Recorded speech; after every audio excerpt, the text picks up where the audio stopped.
got the new belt in. I started from the left side, put them around there, and then worked my way to the right side. Got it all back in.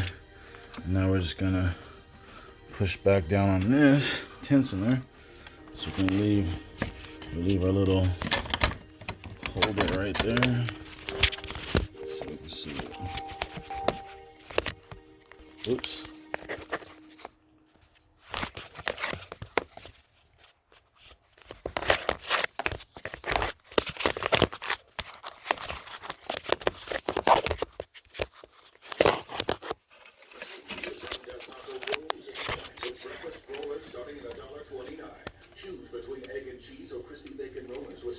Pull a little Allen key out. Let it tighten back up. Check it's on there.